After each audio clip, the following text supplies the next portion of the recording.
Moise, you took me to school today.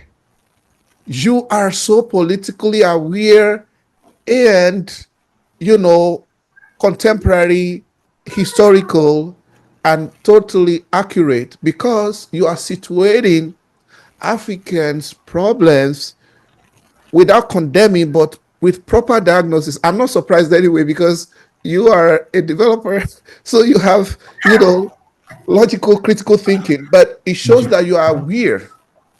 Yeah, we know what's happening there. I mean, I was there, I saw everything, I went through those things, when we start having trouble, we saw what's was going on, right?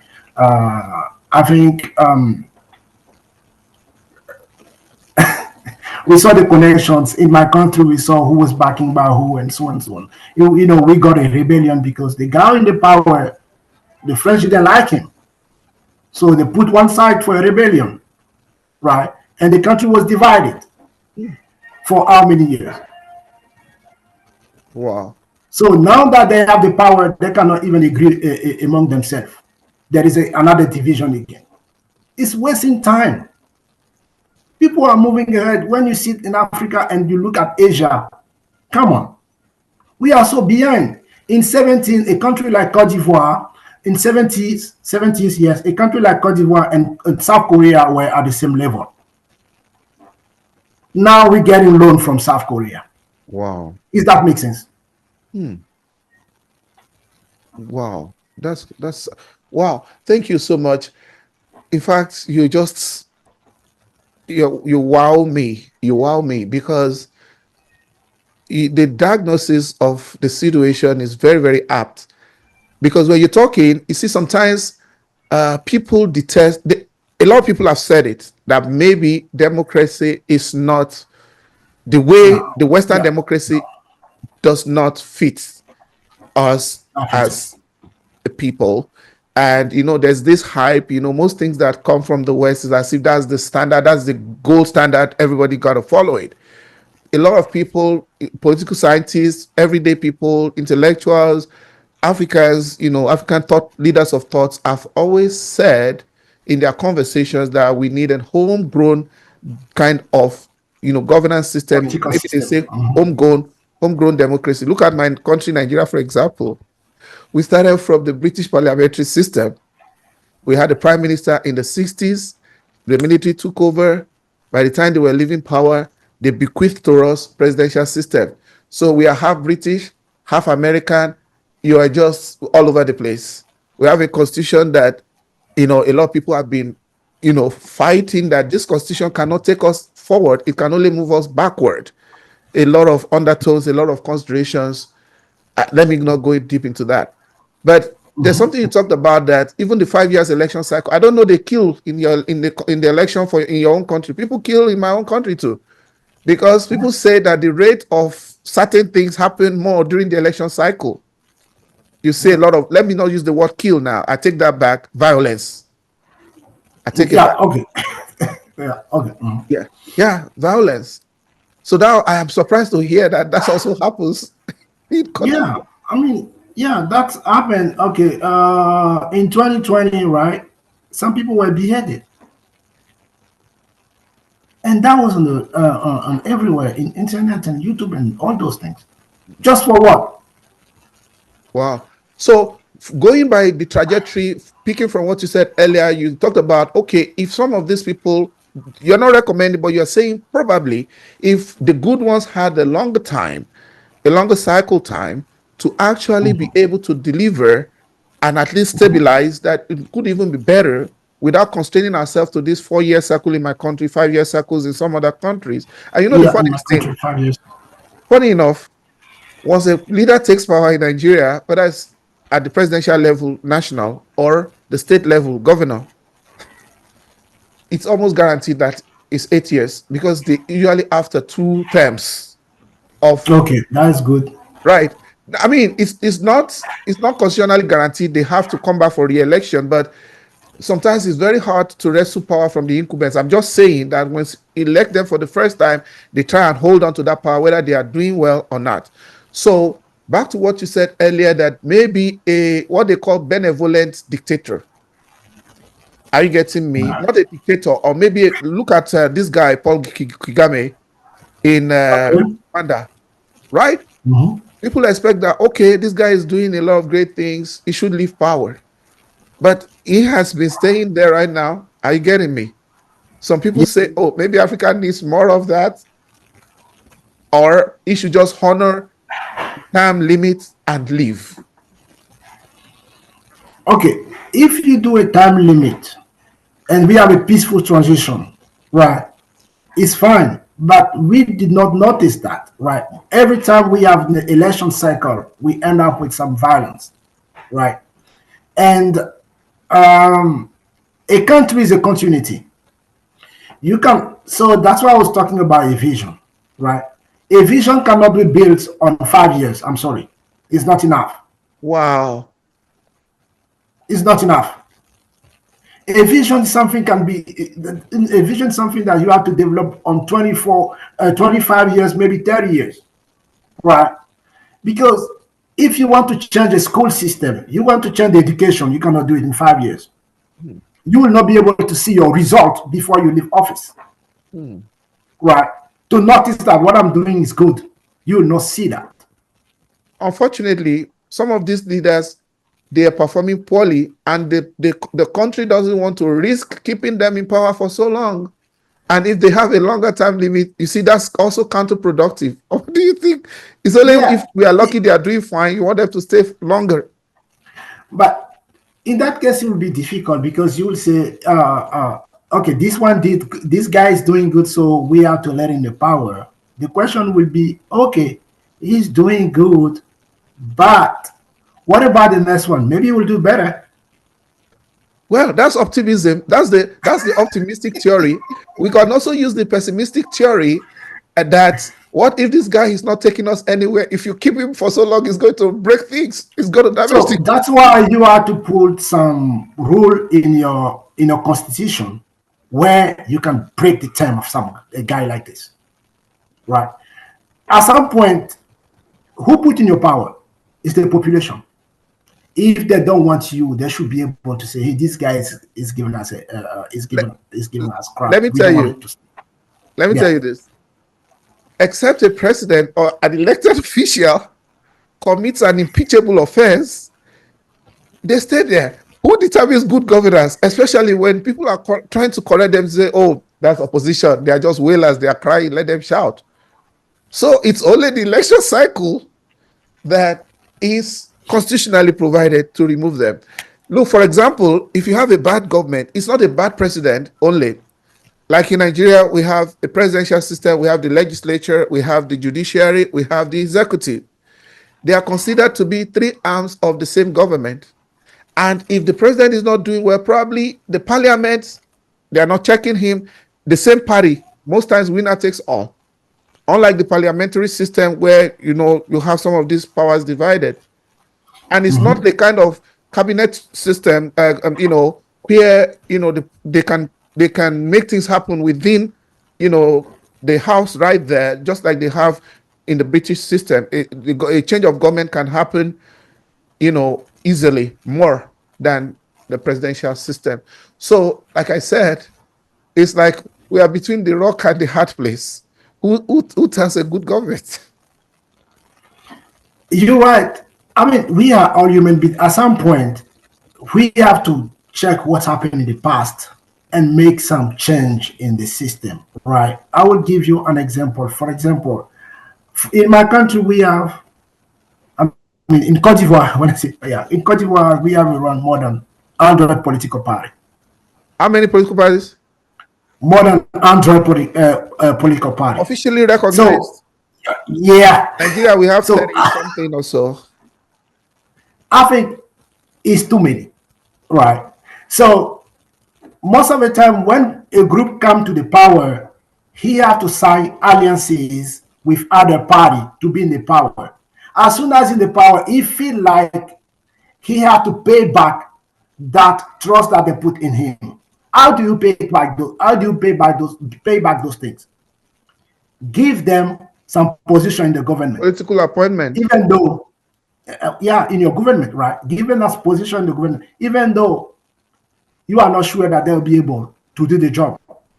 You come with the vision because of the fact that to get to that power, you have to sign those little deals here and there. At the end of the game, you cannot apply, you cannot push your vision forward because you'll end up having some snake and crab in your government who are gonna create you trouble.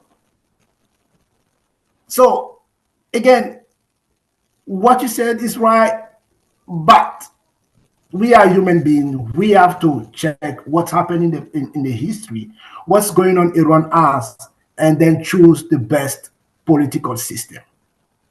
Try to choose the best political system. And as human beings, you cannot trust anybody at 100%. He can be doing good things today, tomorrow something can happen in his life, he will switch. And the guy that you were talking to today, you will not recognize in anymore because he's having some other string, some other things going on in his life. And it's the same thing happening with all those guys when they go to the power, because the reality to the power is all those hidden string that as opposed you don't see. Wow.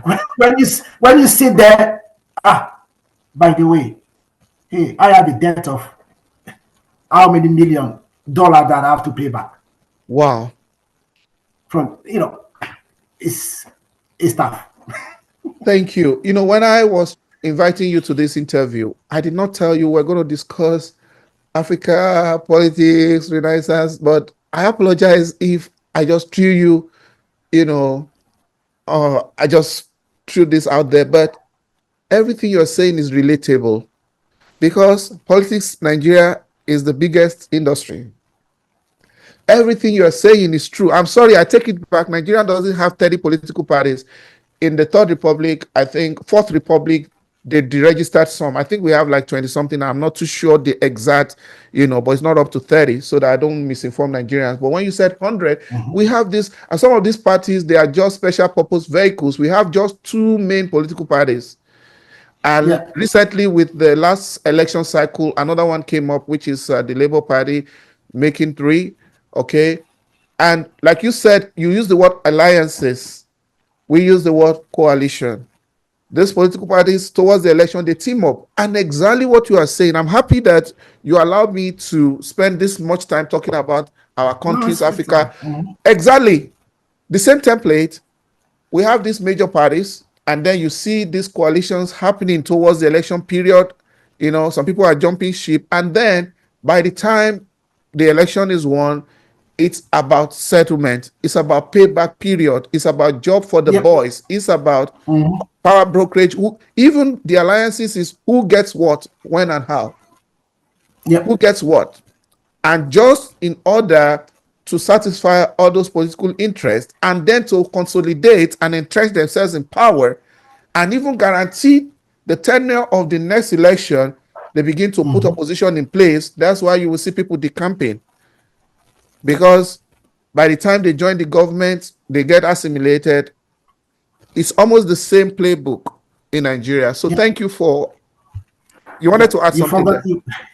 No, I think at the time you get the power, you forgot all the things that you plan to work on, right? You'll be dealing with those kind of little things here and there. And the day after it's your 4th years, you have to go out. Oh boy, let me navigate a little away. I could do this forever because it's fun talking about. It's not fun, really. It's not fun, but I like this kind of engagement because this conversation is uncharted. I don't have like, okay, this is what we need to discuss, and naturally, organically, this conversation happened, and I am telling you what is happening in your country, in your home country. You have dual citizenship, you are Ivorian American. I am Nigerian American. What is happening in our home countries are very similar. Very similar. And if you talk to many other African countries, I think they had an election recently in Ghana. If you ask them, it's going to be the same story. If you ask them in Kenya, going to be similar stories. So thank you for letting us explore our Africanness. Let's get to some other part of our conversation. Where do I start Okay. from here? You have been here. How well have you integrated here? And also, you see, people come from Africa. America is said to be a rainbow country. I know they use that for South Africa, but it's a potpourri. It's a melting pot. That's what they call Yeah. America of all cultures. Yeah. So how has it been here integrating? And also, I can marry that with a question because you see a lot of Africans, intermarrying with people that look like us and also people of other races. What have been your observation and experience in that, that kind of diversity and integration? Yeah. What has been your experience? What have been your observation? Maybe your personal experience? How has it been? Are people really integrating? What are their perceptions? Being someone that's been here since 2009, right? That's a long time. That's like 16 years, right? Yeah.